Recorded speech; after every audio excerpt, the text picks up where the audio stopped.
Hello, आता आपण बघूया विण दोघांतली तुटेनाचा एपिसोड रिव्ह्यू. कालच्या भागात आपण बघितलं की आता आधिराचं कन्यादान हा समर करत असतो. कन्यादान पूर्ण झाल्यावर गुरुजी कंकण बांधण्याचा कार्यक्रम विधीला सुरुवात करतात. तेव्हा समर स्वानंदीच्या हातात कंकण बांधतो आणि स्वानंदी समरच्या हातात.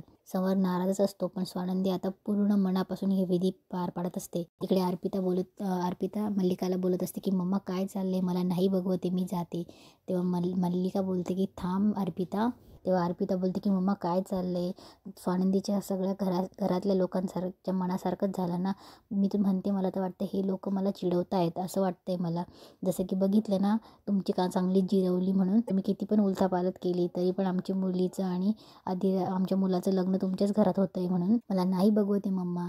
तेव्हा मल्लिका बोलते की मला बघून खूप छान वाटतंय का, पण हे बघ आता.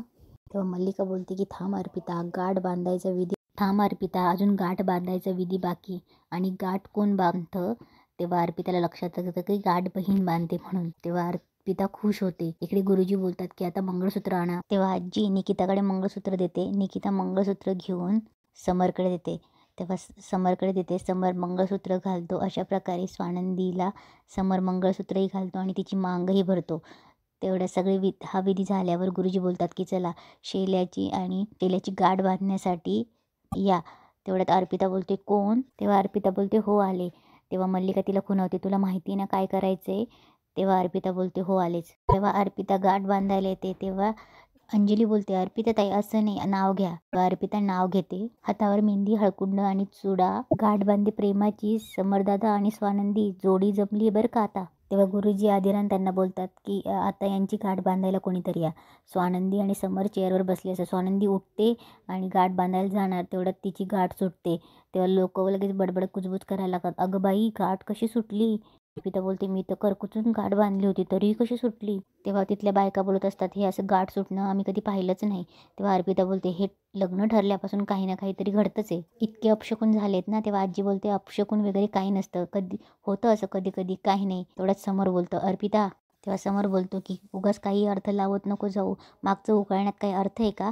तेव्हा मल्लिकाही मुद्दाम बोलते उगाच काय सूर लावलायस अर्पिता, आधीच काही अडथळे आहेत ते काय कमी आहेत का? तेव्हा तेव्हा अर्पिता बोलते की तुम्ही मलाच बोला, बांधते मी परत गाठ. तेव्हा अर्पिता पुन्हा गाठ बांधते. स्वानंदी समरला घेऊन गाठ बांधायला लागते आणि जाते. आणि तेवढ्यात स्वानंदी त्यांना आशीर्वादही देते, गाठही बांधते आणि बोलते की अर्पिता आधिरा झाला ना मनासारखं. बघ आता रोहन तुझा जन्मभराचा साथीदार झाला आणि फक्त ह्याच जन्माचा नाही, पुढच्या 7 जन्मासाठी. आणि माझे आशीर्वाद आहेत तुमच्या पाठीशी. हे आजीला ऐकून बरं वाटत असतं. आता सप्तपदीचा विधी सुरू होतो. तेव्हा सप्तपदी चालू असताना गुरुजी बोलतात की आता तुम्ही एकमेकांचा उजवा हात हातात द्या.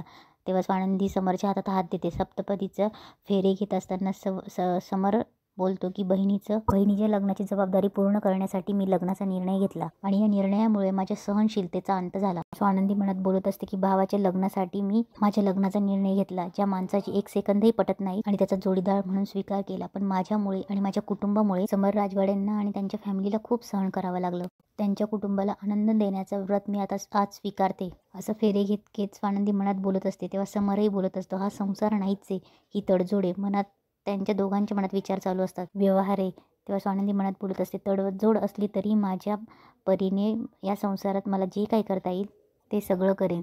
तेव्हा गुरुजी बोलतात हे 3रं पाऊल आहे, संसारात धनधान्य आणि समृद्धी मिळवण्यासाठी हे पाऊल टाकलं जातं. समर मनात बोलतो की तडजोडीच्या नात्यात कशी असणार समृद्धी, अशक्य आहे. तेव्हा स्वानंदी बोलते अशक्य गोष्टी शक्य करून मी माझं कर्तव्य पूर्ण करेल. तेव्हा समर मनात बोलत असतो यांच्याशी काय सुखदुःख वाटणार मी, यांनी इतकं दुःख आणि त्रास दिलाय की तो मी आयुष्यभर विसरू शकत नाही. तेव्हा स्वानंदी बोलत असते की आमच्याकडून जो काही त्रास झालाय त्याला माफी नाही, पण इथून पुढे त्रास होणार नाही याची काळजी घेईल मी. गुरुजी बोलतात हे 5वं पाऊल आहे, हे कुटुंबाचा सांभाळ करण्याचं पाऊल आहे. तेव्हा समोर बोलतो माझ्यासाठी माझी फॅमिली ही प्रायोरिटी फर्स्ट आहे आणि मी माझ्या फॅमिलीचा चांगला सांभाळ करू शकतो, त्यासाठी मला कोणाचीही गरज नाही. तेव्हा स्वानंदी बोलत असते सून म्हणून या कुटुंबाचा चांगला सांभाळ करेन. तेव्हा समोर बोलतो यांच्याकडून सहकार्याची अपेक्षाच करणं चुकीचे आहे, कारण यांना सहकार्यच करता येत नाही, फक्त भांडता येतं. तेव्हा स्वानंदी बोलत असते की मला भांडायचं कधीच नसतं, पण हे समर राजवाडे बोलतात असे की आमच्यात फक्त वादच होतात, पण मी सहकार्य करण्याचा नक्कीच प्रयत्न करेन. तेव्हा गुरुजी बोलतात हे 7वं पाऊल आहे, एकमेकांविषयी मैत्री आणि विश्वासाचं. तेव्हा समर मनात बोलतो विश्वास ठेवला म्हणून लग्नाला तयार झालो, पण आजपासून फक्त स्वानंदीच नाही त्यांची पूर्ण फॅमिली माझ्या मनातून उतरली आहे. हे कसलं 7 जन्माचं नातं, हे तर 7 मिनिटात संपायला पाहिजे. हे कसलं नातं, आपल्यामध्ये मैत्रीही होऊ शकत नाही. मैत्री सोडा, मी माणूस म्हणूनही तुमचा रिस्पेक्ट करू शकत नाही. तेव्हा आनंदी बोलते, माझ्या कुटुंबाकडून झालेल्या चुका मी सुधारेल आणि सगळ्यांची मनं जिंकेन, मला असा विश्वास वाटतो. अशा प्रकारे 7 फेरे पूर्ण होतात. आता रोहन आणि आदिराचेही 7 फेरे सप्तपदी चालू होते. सप्तपदीचा कार्यक्रम झाल्यावर, सगळे विधी कंप्लीट झाल्यावर आता विदाईचा क्षण असतो तो. तेव्हा आदिरा रडत असते आणि जाऊन समरच्या गळ्यातच पडते. तेव्हा समरालाही खूप रडायला येत असतं. स्वानंदी समरकडे बघतच असते. तेव्हा समर बोलतो, बाळा रडू नकोस, तुझं स्वप्न होतं ना रोहनशी लग्न करायचं, बघ ते पूर्ण झालंय. तेव्हा आदिरा बोलतो, तुम्ही तिथे कुठे कोणीच नसणार आहेत. तेव्हा समर बोलतो की बाळा, आम्ही कुठे जाणार आहोत, इथेच तर आहोत तुझ्या जवळच. तेव्हा समर बोलतो, आणि एक गोष्ट कायम लक्षात ठेवायची, सगळ्यांशी आदराने वागायचं, प्रेमाने वागायचं. आणि जिथे प्रेम आणि आदर तुला मिळालं नाही ना, तर स्वतःचा जीव जाईपर्यंत गोष्टी सहन नाही करायच्या. हा तुझा पिंट्या दादा तुझ्याबरोबर आयुष्यभर आहे, हे लक्षात ठेवायचं. काही वाटलं तरी फोन करायचं मला, मी आहे तुझ्यासाठी, सगळं सांगायचं मला, नीट राहशील ना, काळजी घेशील. तेव्हा आदिरा मल्लिकाकडे जाते. तेव्हा मल्लिका बोलते, सुखी राहा. तेव्हा आदिरा तिच्या गळ्यात पडते. तेव्हा मल्लिका बोलते, आणि त्या खोराड्यासारख्या घरात जर तुला राहता येत नसेल ना, तर सरळ घरी निघून ये, आय एम विथ यू, मी आहे तुझ्यासोबत, ओके.